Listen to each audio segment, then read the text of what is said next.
a lot of people are getting into multiple loans. They have a personal loan, they have a loan for a white good, they have a loan for iPhone, they have a loan for X, Y, Z, A, B, C. Okay, a car loan, this loan, that loan. They have taken that, they are feeling good, but at the end of the month, tuck, tuck, tuck, tuck, tuck, 4 or 5 things go away, and you are left with only this much money for you to live with. And so then you don't know how to manage. But at the same time, externally it looks like you're doing very well. I mean, you're driving a fancy car, you're going around with two iPhones. I mean, the family seems to be holidaying abroad. So, but nobody knows that for everything you've taken a loan. Yeah. Even that holiday abroad has come on a loan.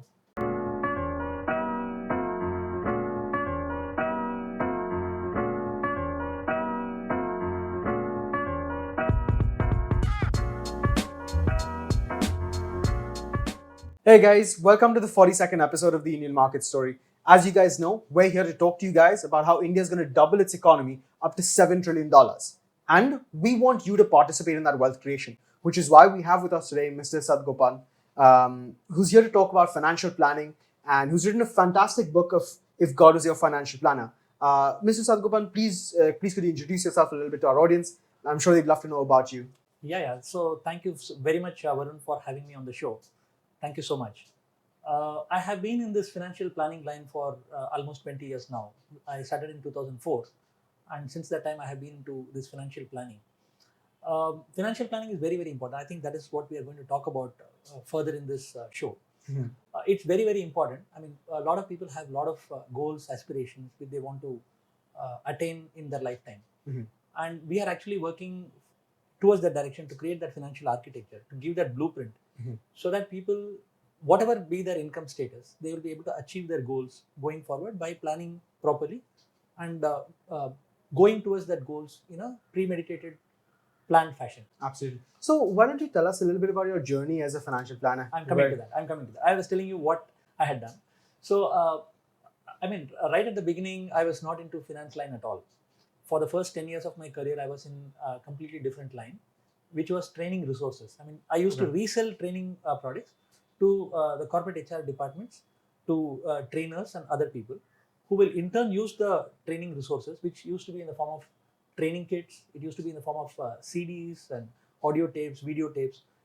I mean, essentially management and computer related subjects. So it used to be a resource in the hands of the training departments, which they could use in turn to train other people. Right. So that is what I was doing for a very, very long time. With the advent of the internet, what happened was a lot of these things which we were actually reselling, we were importing and reselling. At that time, I did not know, I did not realize, but a lot of these companies were going out of business at that time. Right. So now, in hindsight, I know that probably a lot of these things were available on the internet, and a lot of these companies realized that, and they were going into some other alternate line of business. Mhm. So when we were finding it a problem in terms of sourcing, then we had to look for some other line of business, which could be the next thing which we can latch on to for the next 20, 30 years.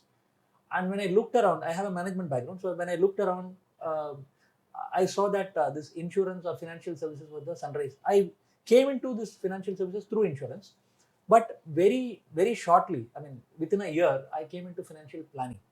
So in 2002, I came into insurance, did quite well there. In 2003, I had heard about financial planning. In a sense, even in 2002, 2003, I was doing my own version of a financial plan. Very, very rudimentary, very elementary kind of a thing.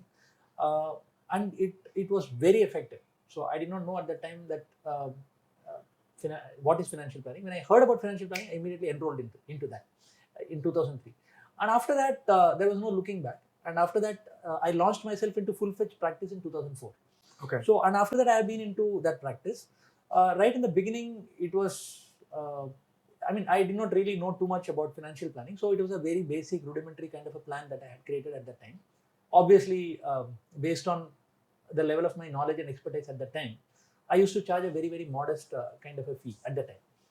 So, I have to keep the home fires burning, right? I mean, Yes. So I used to also be in mutual funds and stuff like that. So there was some income coming through the financial plan and some income coming through the commission. So that is how it started. That was the genesis. Over a period of time, what happened is, we improvised on the plan that we have started with in 2004, and over a period of time, we started making better plans, much more nuanced, much more complex plans, which will be really helpful. And we were also able to charge a fairly lucrative kind of a fee.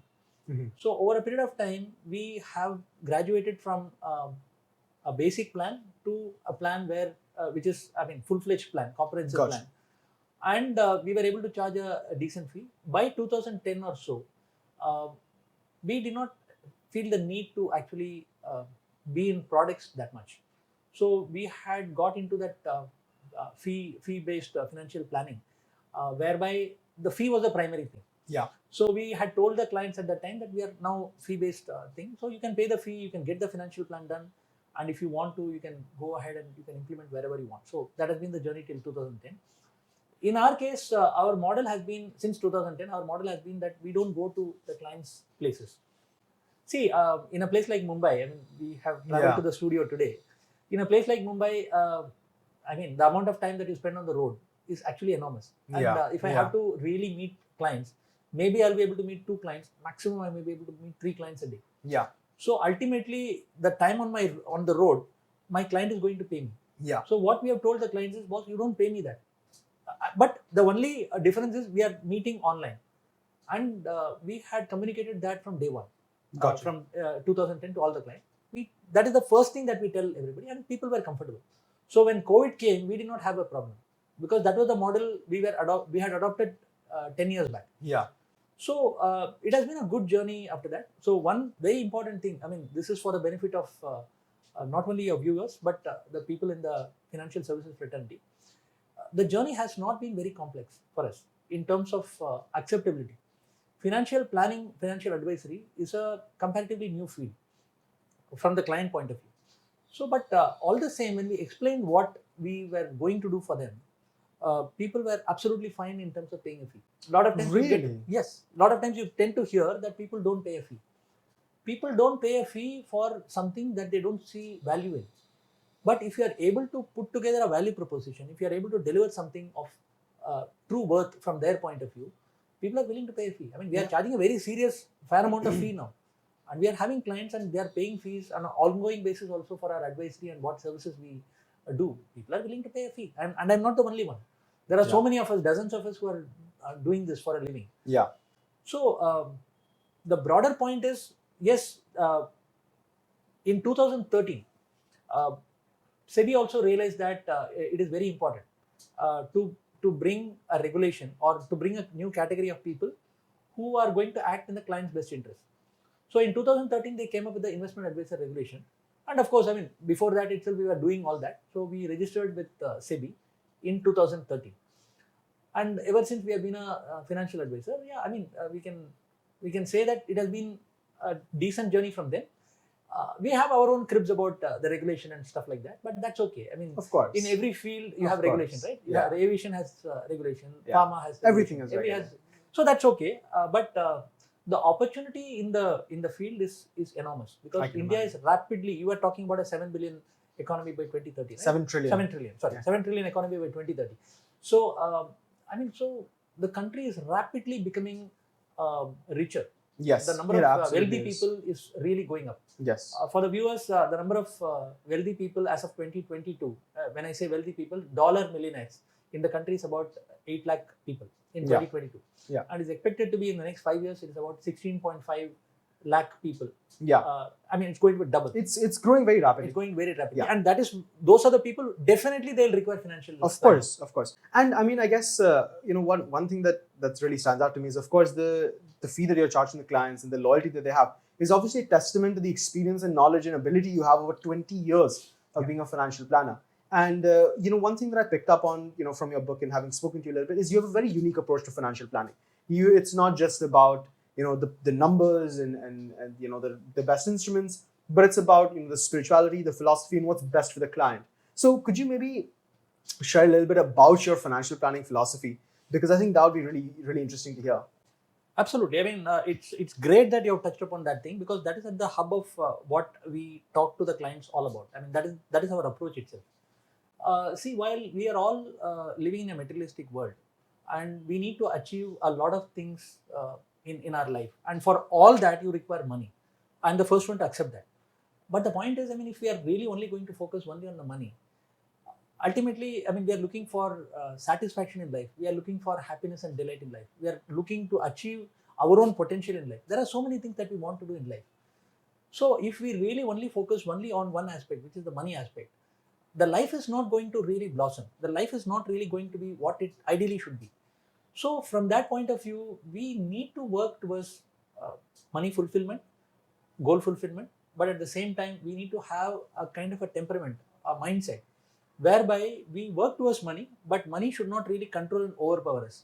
So we have to have that life philosophy that life is something different. Money is something that is supporting life, but money is not life itself. So Yes. that's the main thing, that philosophy with which we work. So we also have another aspect called life planning. So when I ask people about what are the goals, people typically tend to say, okay, I have children's education. They say, okay, I have a house, I want a bigger home, holiday home, retirement home, and things like that. Then people say, okay, I want to travel nationally, internationally. So that is another goal. Then people say, I want to plan for my retirement, and so on and so forth. So if you really talk to maybe 100 people, all the goals that they say will be maybe 10 or 12. Yeah. It can be put in the 10 or 12. But Yeah. really speaking, are people going to have only 10 or 12 goals? And what about your personal aspirations? Yeah. So now the point is, if I ask a fundamental question to somebody, that are you living your best life? That is the fundamental question I ask.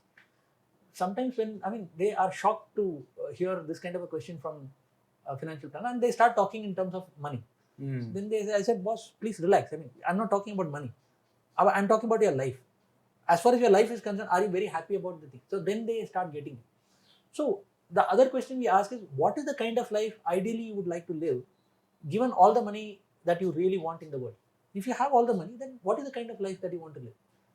So then the same goals which they have, a lot of those goals will go away, because that is not adding to any meaning in their life or happiness or delight in their life. Yeah. A lot of times it adds to stress. Yeah. So what happens is, there are a lot of, say, pressures on them, and they want to prove something. That is what they think, to X or Y or Z, and they take on more loans, more goals, Yeah. and they buy second home, third home. Boss, you're earning well, you are well regarded, but you are constantly in stress and anxiety. Yeah. Is that the life that you want to live? So Yeah. you configure what is the life that you want to live, and then look at what are the financial goals that are required in that life, and then live that life. No, I think that's really, and it really highlights what the value of an unbiased independent advisor is. Because I think if you think about how most advisors or RMs in most financial organizations would operate, for them it would not be about the client. It's about their targets. It's about it's not about advising you to drop a goal. It's about selling you another product to meet that goal. And I think it's really great service you're doing to try and help people simplify and enhance their lives, not just their money. Yeah. It's really, really, really powerful work. So I thought what we could do is, in that spirit, is try and take some situations, some really common and difficult situations that people find themselves in. And I think that's something that you talk about in your book as well. Yeah. So, and I'd love to hear your thoughts on how you would advise your client to approach that situation. Does that work? Should we go? Yeah, absolutely. Yeah. So I'll put a context to that, and then I'll get into Sure. particular situations. See, a lot of times when people are in a particular kind of a problem, it is not because that they are earning less. In fact, a lot of times I've found that people who are earning very well, they are into problems. Yeah. Not the people who are modestly endowed. Okay, this is a very fundamental statement. I want all the viewers to understand this. Yeah. If you're earning, let us say, 1 lakh and you feel your salary is very less, don't worry, you are in good company, because somebody who is earning some 7 lakhs, 8 lakhs is also thinking the same thing. Yeah. They're also thinking that what I'm earning is not good enough. Yeah. So it's never the problem of income. It is always the problem of what are your expenses, what are your goals. So essentially, you are not focusing on what you can control. Expenses and goals are what you can control. You are looking at something which is uncontrollable. Income is uncontrollable. Income, over a period of time, maybe by doing certain things you can control, but for the large part, it is uncontrollable. Yeah. So we focus on things which really we do not have any control, and we focus on and we talk about economy, we talk about this, we talk about that. I mean, boss, economy, let us say it is nosediving or economy is booming. Your goals are going to remain the same. Yeah, but I want to try and stick on this for a second, because what I've come to realize is that people don't view it the way you view it. they view their income as something that they can control, but their goals and expenses that are something that's uncontrollable. And I want to just highlight that to the viewers for a second. No, absolutely on the button. Yeah. Because see, I mean, that's the myth we need to break. Because for a large part, suppose you are in service, you are working somewhere, okay, you are earning, let us say, 2 lakh rupees, hypothetically, and you are doing very well in that company. Maybe next year it will be 2 lakh 20, 2 lakh 30, whatever. So, I mean, from 2 lakh 30, can it go directly to 4 lakh? I think not. Most probably it will not. So that trajectory, however good you are, there is a trajectory in that. You really cannot do too much on that. So in my opinion, that's not really that very controllable. Yeah, you can control it in the sense that you are putting in all your effort, you are educating yourself, you are qualifying yourself. So to that extent, you can increase your income. So those portions are there. Yeah. But what is really in your control, and I'll come to that one more aspect, is your expense, is your goals. How much you can spend is entirely up to you. Yes. Yes, you will have to realize that, and people around you have to realize that, which may be all the people in the family. They will have to realize that, because lifestyle is the main problem that most of the people are facing, and that comparison is another main problem that most people are facing, and that is where the problem today is. People are under stress because they are always constantly comparing with X or Y or Z, and they always want to aspire for a certain lifestyle, which is currently beyond what they are earning. So if you are earning 7 lakhs per month, I mean, it's fantastic. I mean, people would want to be in your shoes. Yes. But you are aspiring for a lifestyle which is far ahead of that.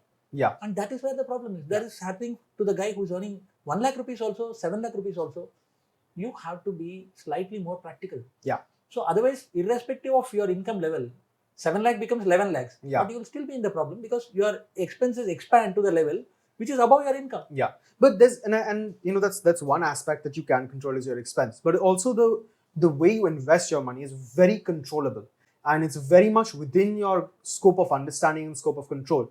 And people don't really spend much time on it. They don't understand how much risk they're taking. They don't understand the kind of returns that their products are likely to generate. And they sort of work on advice. They work on, you know, very little advice and mostly just word of mouth. But they'll spend so much time, effort, energy on, you know, their income.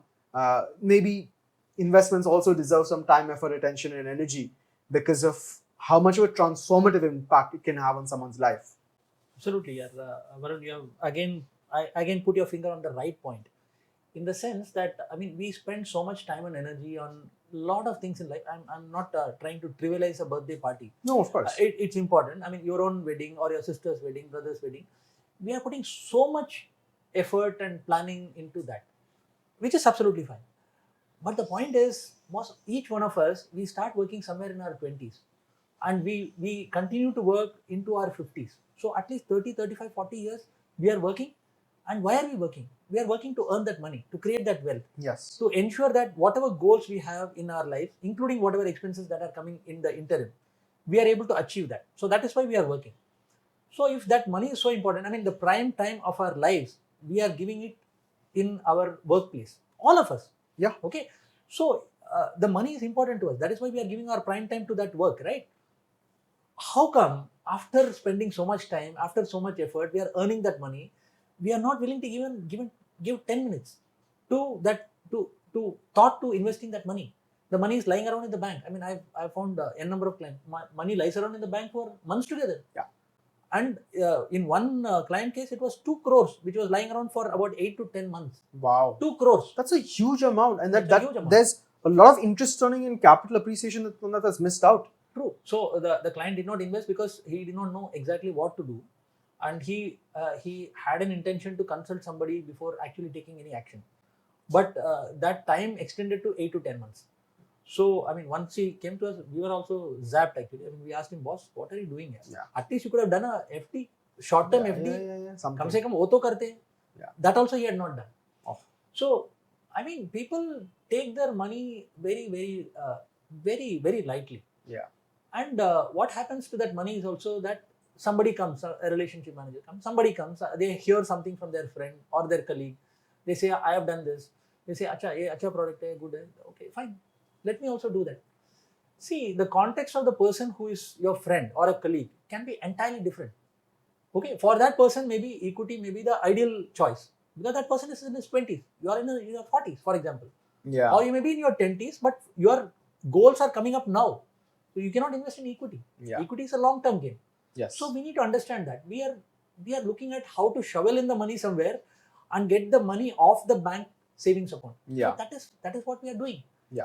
So we need to understand what is the goal, what is our risk profile, where should we invest from the point of view of taxation. I mean, you may be in a particular tax bracket, I may be in a different tax bracket. Yeah.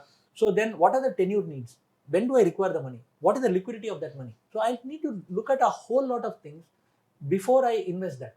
Yeah. And that is where that asset allocation becomes very, very important. Right. So how much in each one we have to properly look and allocate. Yeah. So let's do this, like you said, let's try and take some examples and try and solve some problems for people. Sure. So I'll try and, what I'll do is I'll play out a scenario in front of you, and I'd love to hear how you'd approach that. Sure. So let's say we have, a young adult, somebody that's been working for a couple of years, but due to, like we mentioned, expenses, comparisons, lifestyle, they're drowning in EMIs. They've bought the latest iPhone, they've gone on some holidays, they've got credit card debt, and every day, every month, every week, there's another EMI to be paid, and that's eating everything. So how does this person climb out of this hole and start building wealth? Very interesting question, because I see a lot of people in India and across the world probably are in this situation. Like I said earlier, it is not about income. It is about how you are willing to live your life. It's actually that. It's nothing more than that. So the first thing to solve this kind of a problem is to actually critically look at your life itself. So you have got into, you have bought an iPhone. There is nothing wrong with buying an iPhone at all, or anything that you really set your heart on. But is that something that you can afford? So the first touchstone for buying before any purchase is that, can you really afford it? Okay. The second is, if you are not able to afford, you are taking a loan, at least can you service that loan? At least can you service that loan without affecting other goals? Right. So at least that you will have to ask yourself. Without really understanding that, a lot of people are getting into multiple loans. They have a personal loan, they have a loan for a white good, they have a loan for iPhone, they have a loan for X, Y, Z, A, B, C. Okay, a car loan, this loan, that loan. They have taken that, they are feeling good, but at the end of the month, tuck, 4 or 5 things go away, and you are left with only this much money for you to live with. And so then you don't know how to manage. But at the same time, externally it looks like you are doing very well. You are driving a fancy car, you are going around with two iPhones. The family seems to be holidaying abroad. So, but nobody knows that for everything you have taken a loan. Yeah. Even that holiday abroad has come on a loan, and you are struggling every month. You are virtually keeping your head above water with great effort. And what happens in those kind of cases? The credit card comes into play. So you start using the credit card for making this payment, that payment, all that, and then a lot of people at some point in time they hit the ceiling. So you have 3 credit cards, 4 credit cards, you are managing from here, there, vagera, but ultimately you will have to pay that. And people sometimes get into that revolving credit thing, and that is like a quicksand. You cannot really get out of that. You cannot keep paying 48% or 52% and try to close that thing. It's not going to happen. Okay. So the point is, you have to be slightly conservative about your lifestyle. This is what I keep telling. In the context of a car example, suppose you can buy a 45 lakh car. I always keep saying that people, boss, you stay within 20 lakh. If there is a scratch, if there is a problem, if the door gets smashed, you just send it to your garage and they can repair it. A 45 lakh car, here it would be repaired in say maybe 30,000. That car will take 1.5 lakh, because that is that category. Everything is costlier. Yeah. So you will have to really think. Here you don't have to think. So keep your lifestyle at a level maybe 2 notches below what you can do. Then you'll be absolutely comfortable in life. So that is the simple thing that I will say. As far as EMIs and loans and things like that, what you are saying is that you take loans and EMIs for those things which can actually build something for you. Yeah. So one is education. If you are taking a good loan for education, it is building you up. So probably it is setting you up for future success. It's helping you control your income. Exactly. So if you want to really control your income, if you want to double your income, go into a good course. Do that. So that is a good investment. And a lot of us, without a loan, we cannot buy a house. The condition of the property prices everywhere in the country is like that. Yeah. So everywhere in the world is like that. World is like that. So people go for a mortgage. As far as the property is concerned, it's okay, but at least you are creating something. But for the lifestyle expenses, whether it is an iPhone, whether it is a vacation, thing like that, I would give a very easy suggestion. The easy suggestion is you first save up. Yes. You want 3 lakh rupees, 4 lakh rupees, you save that up. So instead of paying an EMI, you put aside 15-20,000 per month, and over a 24-month period, you will have that money. Yeah. Then guilt free, you go for that holiday. Yes. You want to go to Europe, you want to go elsewhere, wherever you want, Vietnam, go there, no problem at all. Yeah. It is just slight change in the way we look at things that is required. There is no meaning in living life which is fully stressful and ridden with anxiety. There is no point in living that way.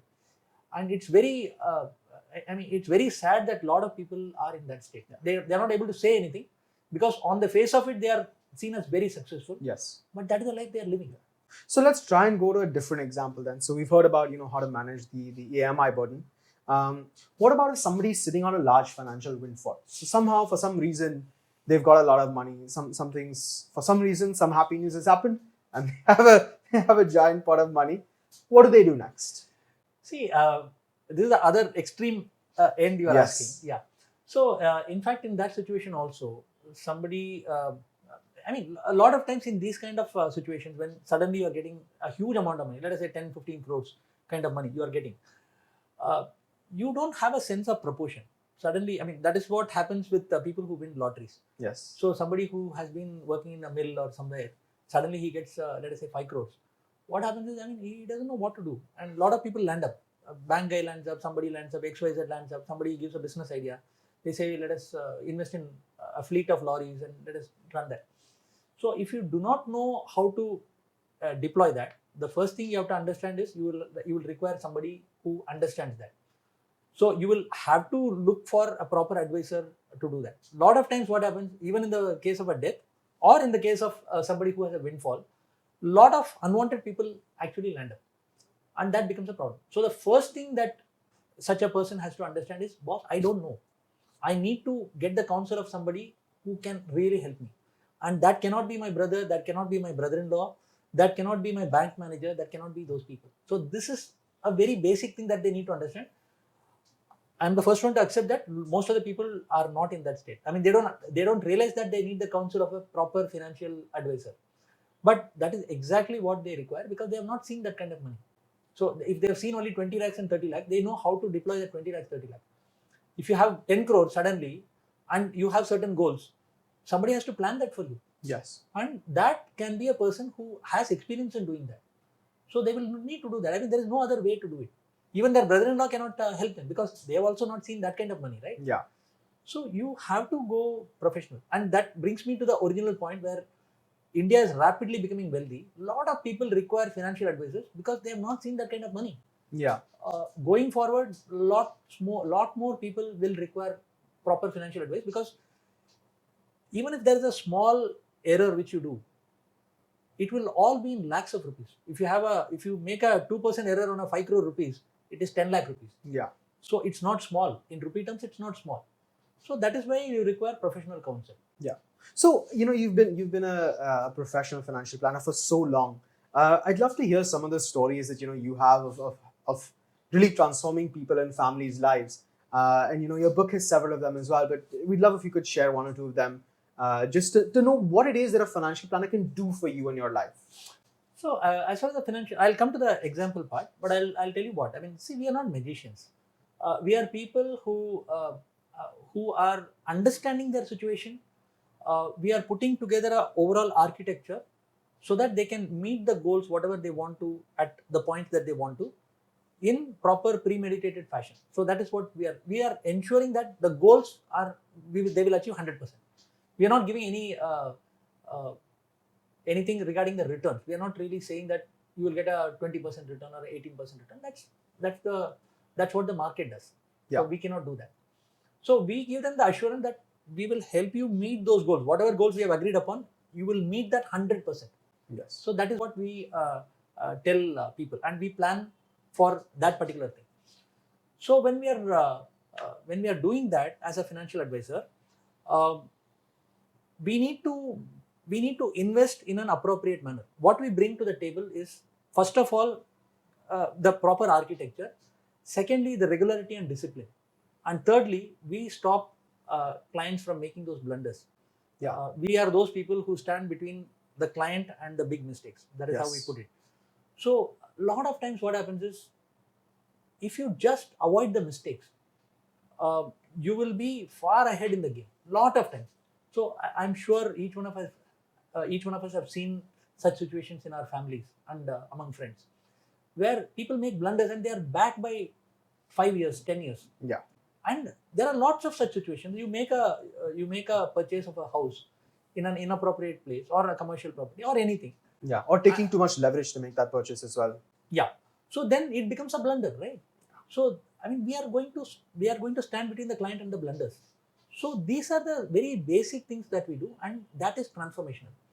One of our clients, I mean, he's working for a very good company, but when he came to us, and he had written a mail to us about 2 months back. When he came to us, he had something like 12.5 lakhs at that time. It was 2011, I think, 11 or 12, 2012, when he came to us. See, I mean, was he earning very less? I mean, in 2012, obviously it would have been less than what he's earning in 2024. Yeah. But obviously he was in a good position even then. It was the same company, which is a very good company. So it's not that he has not been earning well. He has been earning well, but he has not been able to save. When he came to us, he was about 42 or something like that. Okay. So it is not that he's some 20 something, he did not have the potential to save. Yeah. He had worked for almost 20 years, maybe less than 20 years, and he had the potential to save. But he was at that time. Why? Again, the same thing. So money is coming into the bank. It is going here, there. A lot of times what happens is the money is there. If the money is there, it will always find a way out of your bank account. Yeah. And not into savings or not into investment. So that has happened to him. Now, very recently, his portfolio has crossed 3 crores. Only the financial investments. It has crossed 3 crores. He thanked us profusely for that. See, the point is, we are not doing any magic. I'm the first one to accept that. We are not doing any magic. We are bringing in the discipline. We are ensuring that you are regular with your investments. We will keep asking you the questions. I mean, if you want to take out, I mean, do you really need this money? Can you manage with what you have? I mean, so we do that. We give liquidity and contingency provisions. So suddenly there is a spike. What really happens in many people's cases who don't have the contingency liquidity provision, they dip into something which is kept for the long term or which is kept for the retirement, which actually completely breaks down the plan. So we have those liquidity contingency provisions. So when we do all these things properly in a planned manner, so over a period of time, they put in the money relentlessly on a monthly basis. Whatever surpluses they get by way of incentive, by way of bonus, everything gets invested. We plan for every single thing. If they are going for a vacation, we have money put aside for that.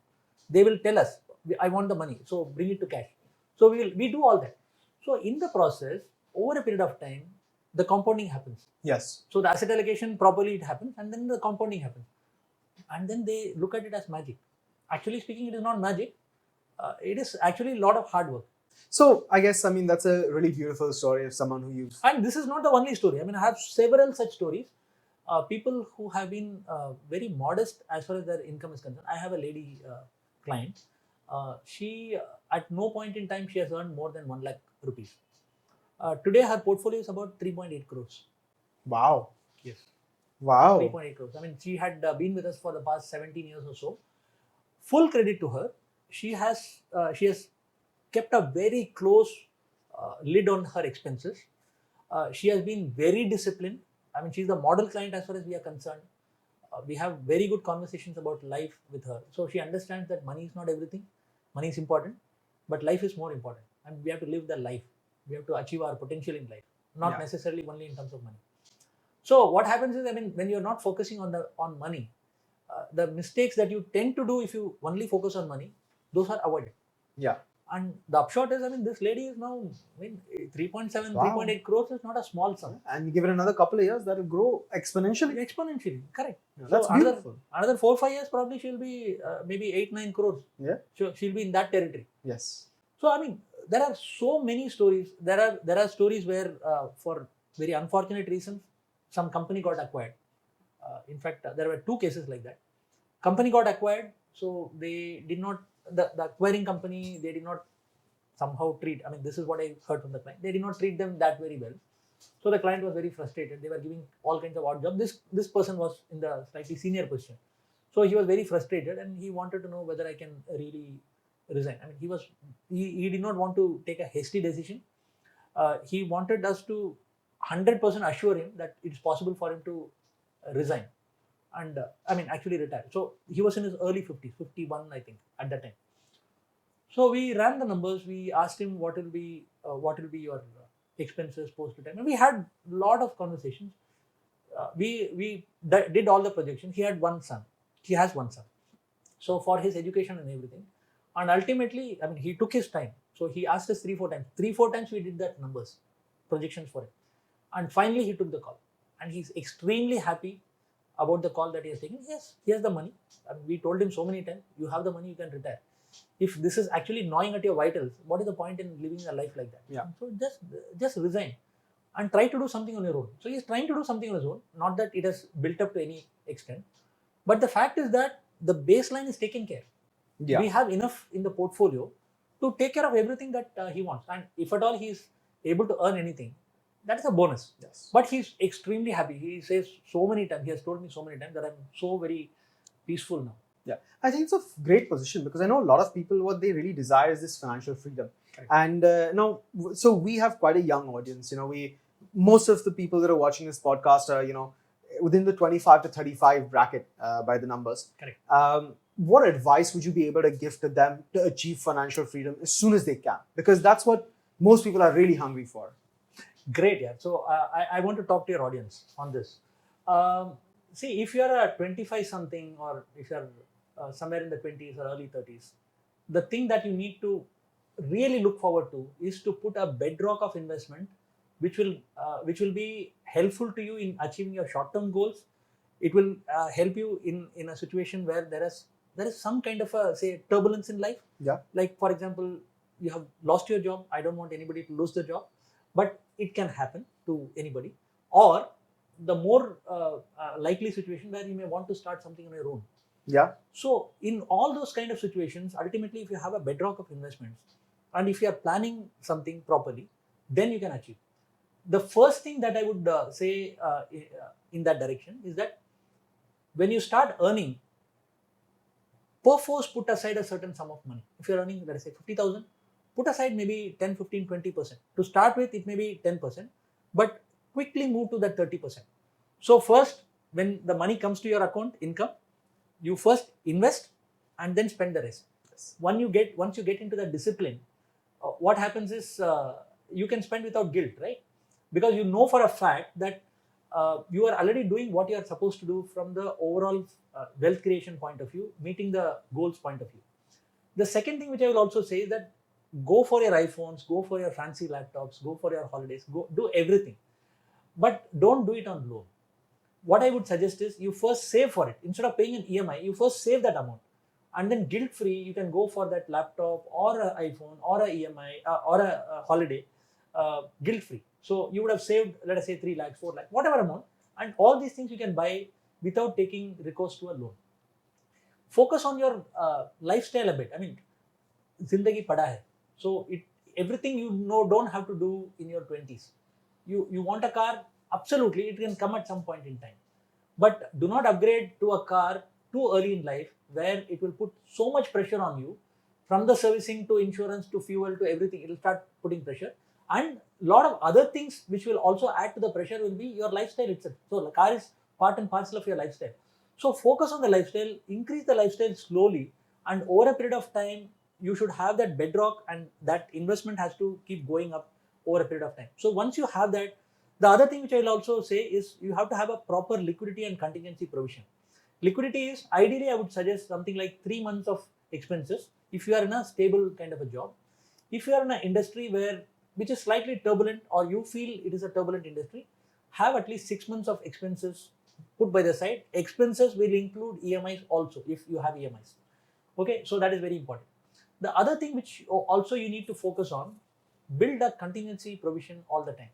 Contingencies can be, by definition, it is basically things which you normally cannot really figure can happen. Like, for example, COVID. Yeah. Nobody knew about COVID, but it happened. And it actually kind of, turned the lives upside down for a lot of people. Yeah. And if you did not have the contingency provision, then you had a problem. You had to take a loan, you had to borrow from somebody. Yeah. So have a contingency provision. So sometimes it is completely unexpected like COVID, and sometimes it can be anticipated. Like for Yeah. example, suppose you have a parent who for whom you cannot take an insurance.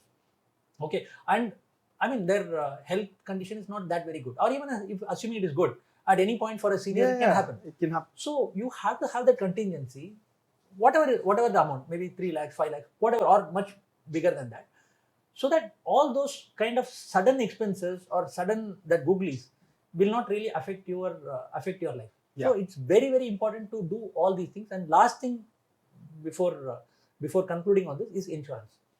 What you require is medical insurance first. Medical insurance is the number one thing. I know that you people are all very young. You people are fit. You are going to the gym. You are jogging. You are doing all the right things. You are eating right. I understand all that. But at the same time, I mean, you never know. Life is full of surprises. You never know when you need to be hospitalized. It can be for as trivial thing like a chikungunya for 3-4 days at a time. But that hospitalization can cost you maybe 70,000-80,000, 1 lakh rupees. So it's going to go from your savings. Today, the good point is that medical insurance is not very costly. For a 20 something, it's probably going to come at maybe 6,000-7,000 rupees for a 5 lakh cover, maybe 7,000-8,000 rupees for a 5 lakh cover. So that's all. So we need to have our security nets in place, absolutely necessary. For people who have any kind of education loan or any other loan, you need to have life insurance also in place, so that in an unfortunate situation, it does not devolve on the other survivors. So these are the very basic things that you need to do. I mean, if you really want to put your life on solid footing, so go for it. Thank you so much, Mr. Sadagopan. It's been a real pleasure. I'm absolutely certain that our viewership has got a lot of value from listening to you. Thank you so much, sir. I really appreciate you sharing your thoughts and advice with us. Thanks a lot, Varun. Thanks a lot. I hope it has been useful for our audience.